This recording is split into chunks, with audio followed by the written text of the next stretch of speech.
Hello friends, welcome to our YouTube channel computer study centre. मैं हूं सुनील कुमार और स्वागत करता हूं अपने इस चैनल पे। हम सीख रहे हैं एमएस एक्सेल और एमएस एक्सेल सीखने की इस सीरीज में आज का जो हमारा टॉपिक होने वाला है, आज हम सीखेंगे इंसर्ट करना, डिलीट करना, format table and cell style. इन सारे टॉपिक्स को आज हम कवर करने वाले हैं।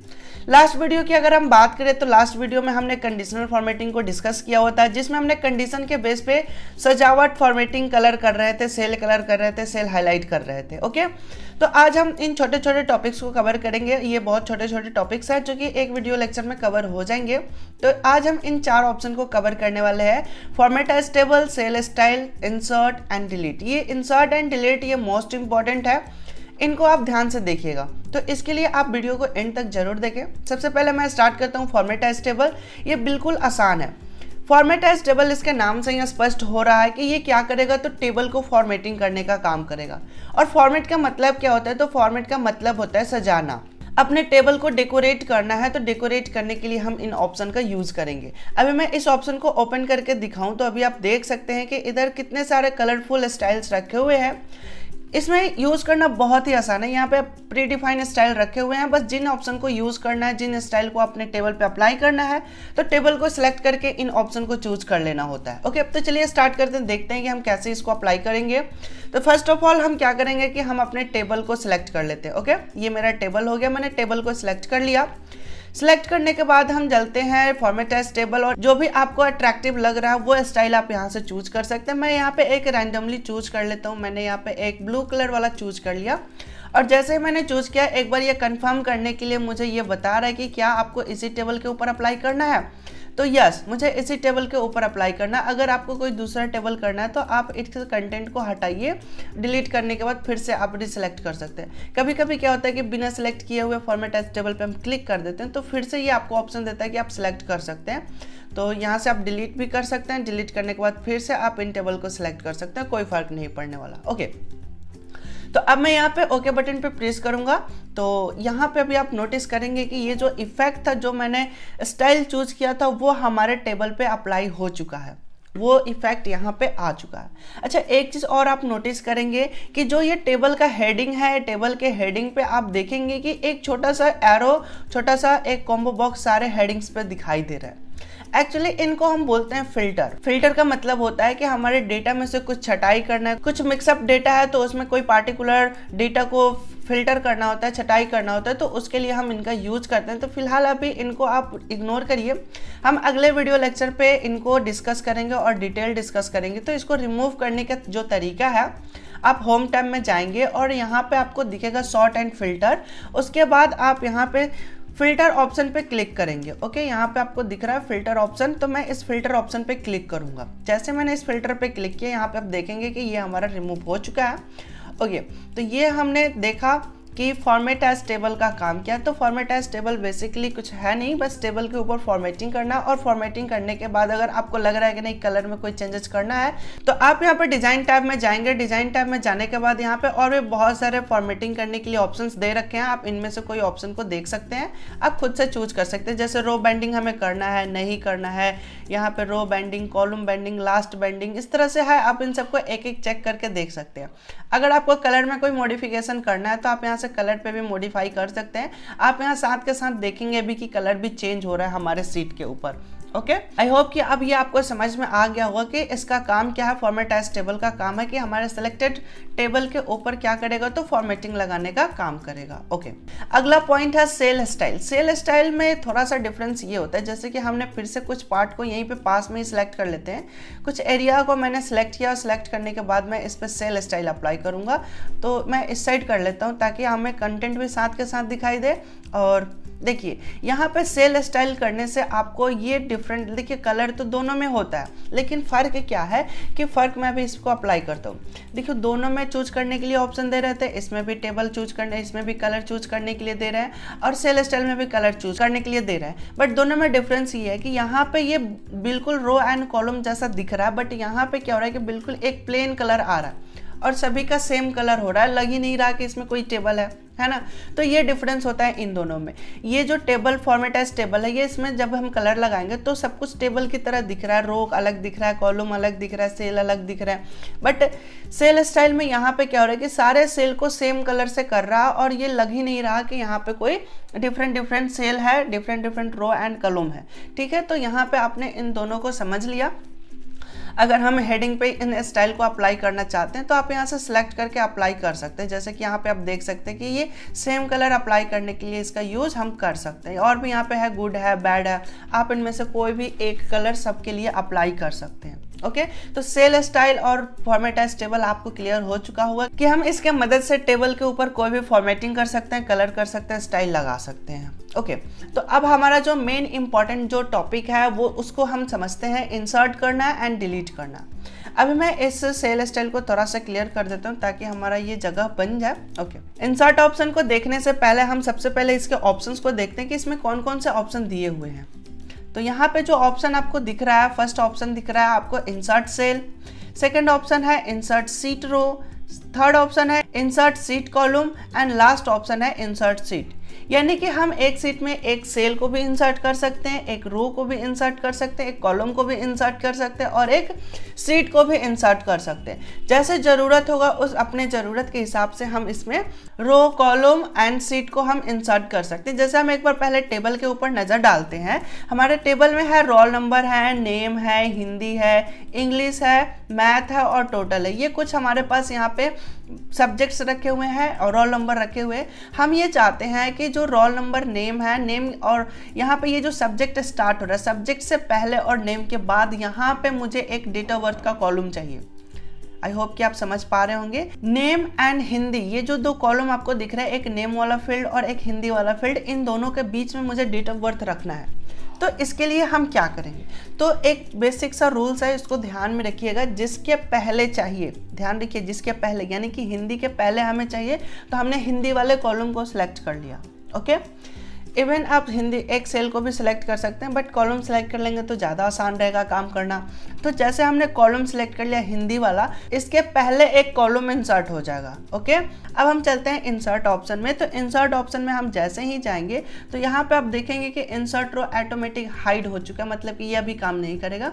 तो हाँ, काम क्या करेगा, इंसर्ट सीट कॉलम। तो हम इंसर्ट सीट कॉलम पे जैसे ही क्लिक करेंगे तो आप ध्यान से देखिए, इस टेबल को मैं क्लिक करने वाला हूँ। ओके, तो आपने यहाँ पे ध्यान दिया होगा कि ये जो हिंदी, इंग्लिश, मैथ, टोटल जो है ये एक शिफ्ट कर गया, आगे बढ़ गया, एक खाली कॉलम हमारा यहाँ पे इंसर्ट हो चुका। अब इसका जो नाम देना है, हम यहाँ पे नाम दे देते हैं डेट ऑफ बर्थ। ओके, अब डेट ऑफ बर्थ की एंट्री हम कर सकते हैं, जैसे कि मान लीजिए कि हमने यहाँ पे दे दिया 3/4/1999। ठीक है, एक और हम डेट एंट्री कर देते हैं 4/6/2000। तो हमने कुछ इस तरह से डेट एंट्री कर दिया। ओके, और भी आप डेट एंट्री कर सकते हैं, कोई दिक्कत नहीं है। बेसिकली जो हमें समझना था कि एक खाली रो और खाली कॉलम को हम कैसे इंसर्ट कर सकते हैं। ओके, अच्छा, ये तो हमने कॉलम इंसर्ट कर लिया। अभी यहाँ पे ध्यान दें कि जो रोल नंबर है ये 2 नंबर से स्टार्ट हो रहा है, 2, 3, 4, 5, 6, लेकिन हम चाहते हैं रोल नंबर 1 को भी लिखे। तो रोल नंबर 1 को अगर हम एंटर करना चाहें तो कैसे करेंगे, तो हमें 2 से पहले चाहिए और रोल नंबर के बाद चाहिए। तो फिर से उस रूल को ध्यान रखिएगा, जिसके पहले चाहिए उसको सिलेक्ट कर लेंगे। 2 से पहले हमें चाहिए तो हमने रोल नंबर 2 को सिलेक्ट कर लिया। अब हम चलेंगे फिर से इंसर्ट में, फिर से हमने किया इंसर्ट सीट रो, और जैसे ही मैंने यहाँ पे क्लिक किया एक खाली रो मुझे मिल चुका है। अब मैं यहाँ पे एंट्री कर सकता हूँ, मैंने लिखा 1, फिर मैंने यहाँ पे लिख दिया राम, फिर इसका डेट ऑफ बर्थ मैं लिख देता हूँ 5/3/1997। ओके, और इसके हिंदी की मार्क्स आगे सपोज 40, 55 एंड 77। और यहाँ पे जो हमें फॉर्मूला लगाना है, तो अब हम क्या करेंगे, फॉर्मूला लगाने के लिए देखिए, अब चूंकि फॉर्मूला मुझे फिर से टाइप करना पड़ेगा, तो मैं एक काम करता हूँ, मैं यहाँ पे फिल पे चलता हूँ। वैसे फिल ऑप्शन भी आपको हम पढ़ाएंगे।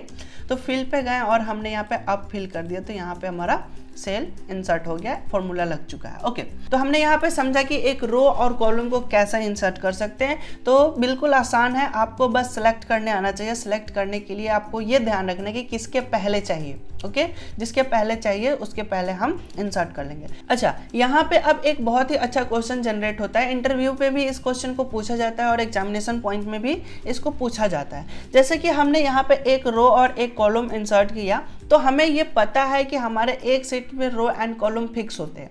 लास्ट हमारे रो की बात करें तो रो हमारे पास होता है 10,48,576 और कॉलम जो हमारे पास होते हैं 16,384 होते हैं एक सीट के अंदर। लेकिन अभी अभी हमने एक रो और एक कॉलम इंसर्ट किया है, तो क्या हमारे टोटल रो एंड कॉलम में एक एक इंक्रीज किया होगा?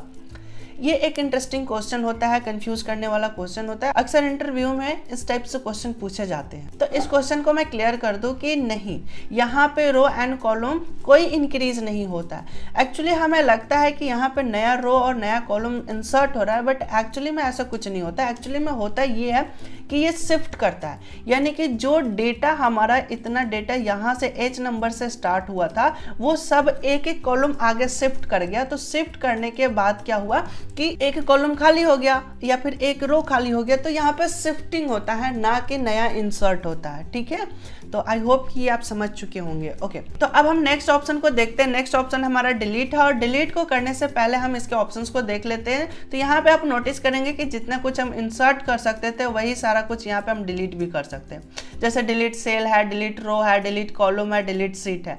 तो यहाँ पे आप इनको यूज कर सकते हैं, डिलीट सेल, कॉलम, रो कर सकते हैं। जैसे कि अभी हम यहाँ पे करें, डेट ऑफ बर्थ को हमने सेलेक्ट किया। डेट ऑफ बर्थ को सिलेक्ट करने के बाद अगर हम डिलीट करना चाहें तो हम डिलीट कॉलम करेंगे, तो ये कॉलम डिलीट हो गया। अच्छा, नीचे ये दो जो खाली रो है इनको मैं डिलीट करना चाहूँ तो मैं यहाँ से डिलीट भी कर सकता हूँ। डिलीट रो मैंने पे क्लिक किया तो यहाँ पे आप देखेंगे कि यहाँ दो जो रो खाली थे वो रो यहाँ से डिलीट हो चुके हैं। तो इस तरह से हम जो कुछ भी इंसर्ट कर सकते हैं उसको हम डिलीट कर सकते हैं। इस तरह से हम पूरे के पूरे सीट को भी डिलीट कर सकते हैं। लेकिन एक चीज़ और इसमें इंटरेस्टिंग क्वेश्चन होता है कि अगर हमने जो डिलीट किया हम अंडू करते हैं, यहाँ से हमने Ctrl+Z किया तो देखिए ये सब कुछ फिर वापस आ गया। लेकिन अगर हम सीट डिलीट करते हैं, डिलीट सीट करते हैं, तो ये Ctrl+Z से अंडू से वापस नहीं आता है। इसलिए अगर कभी सीट डिलीट कर रहे हैं तो एक बार केयरफुली देख लें कि क्या मैं वाकई डिलीट करने वाला हूँ, क्योंकि एक बार जब सीट डिलीट हो जाता है तो फिर वो वापस नहीं आता है।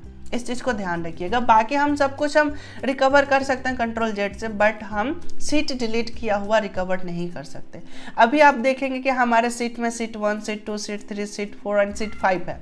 अगर मैं एक और सीट इंसर्ट करूं, मैंने इंसर्ट पे गया और फिर यहाँ से मैंने किया इंसर्ट सीट, तो आप यहाँ पे नोटिस करेंगे कि सीट 5 हमारा सिलेक्टेड था, उसके पहले हमारा सीट 6 आ चुका है।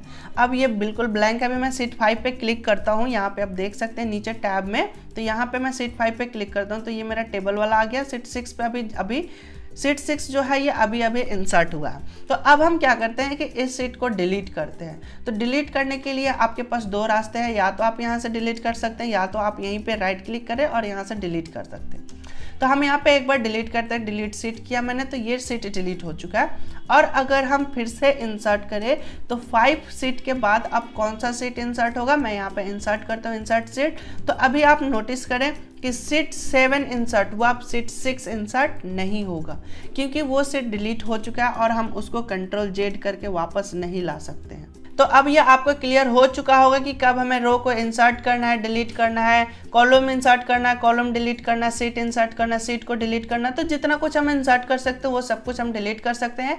अब ये आपको क्लियर हो चुका होगा। अगर आपके मन में कोई भी कंफ्यूजन आ रहा है या फिर कोई भी डाउट है, कोई भी क्वेश्चन है, तो आप हमें बेझिझक कमेंट सेक्शन में कमेंट करके पूछ सकते हैं अगर कोई भी डाउट रह रहा है तो। अगर ये वीडियो आपको समझ आया है, पसंद आया है, तो आप इस वीडियो को एक लाइक करें और अपने दोस्तों के साथ भी इस टाइप के वीडियो को शेयर करें ताकि वो भी कंप्यूटर में बहुत अच्छा कर सके और अपने लाइफ को, अपने कैरियर को सेट कर सके।